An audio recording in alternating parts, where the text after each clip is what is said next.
If you wipe code and you want to keep your app secured, this video is for you. Recently, a new product called CodeRabbit was released. The new plugin that you can use with tools like Cursor and Windsurf for white checking your code. Now, let me show you what it means by that. So, what you can do is whenever you are making changes within your app or whenever you are creating a new app, you can directly install this extension and you can review your code using this. This will identify all the security issues. It will also give you suggestions on best practices around maintaining your code so that you can keep your code base organized and you can keep it secured. Now let me show you how this works and how you can use this extension within Cursor. Within Cursor, you can open up any repository that you are currently editing or you are working on. Now within this, on the left panel, you will see this icon on the top bar, which is called extensions. Over here, you can find all the available extensions on the marketplace. Here you can come up and you can search CodeRabbit. When you search for this, you will be redirected to this extension called CodeRabbit that we wanted to use. This is absolutely free to use. Just click on install here. This would take around a minute to get installed. And once this is installed, then you will see the icon for this in the left sidebar. So what you have to do is come on the left sidebar, click on this arrow at the top. You will see all the extensions that you have installed. I will just pin this new extension that I installed. When I pin this, I will see this on the talk header itself.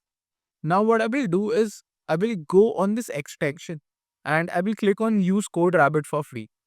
When I do that, then I would be redirected asking me to sign in on this app. I will sign in using GitHub. And once I'm signed in, then I will be redirected back to Cursor. And once I'm back on Cursor, this would take around a second to get started up. And once this is installed, you can see that there are majorly three type of changes that you can review over here.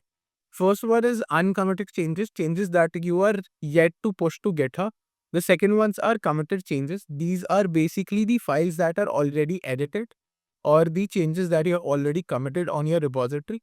And third one is review all changes. In this option, it would be considering all the changes that you are pushing to GitHub. Next, I will select review uncommitted changes for this one so that I can see changes that I am about to push on GitHub and see that if there are any security dependencies over there. Let's click on review uncommitted changes.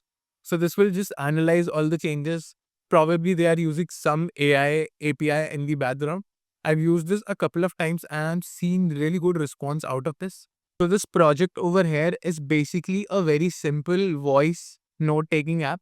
Over here, you can just click on this icon and it saves your notes in a database which is linked with Firebase.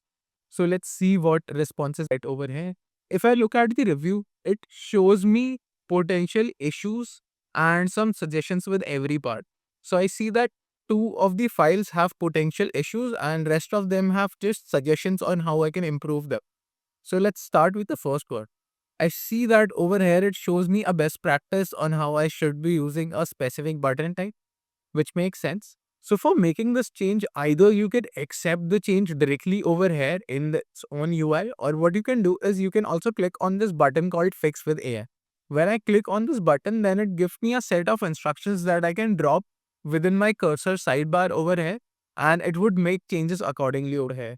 Now let's look at the rest of the changes. Another major issue that it figured out is that my database right now has public read and write access, which is actually a very big issue. So right now I'm using this product for personal use, but if I had to push it online, then this would be a very big security threat because anyone can edit the database or they can look at what notes I am saving or any specific person is saving. Apart from this, there are also minor issues like my code is missing validation type for data structures and other things like that. And the best part is this is free to use. So you should be using this if you are vibe coding. Another way that you can use this is whenever you are writing code using AI and you want to learn how the actual coding works side by side, then you can go through the entire summaries that it generates for every new push that you are making on GitHub. That way you can learn that what are the exact changes that your AI is doing and you can keep your code secured.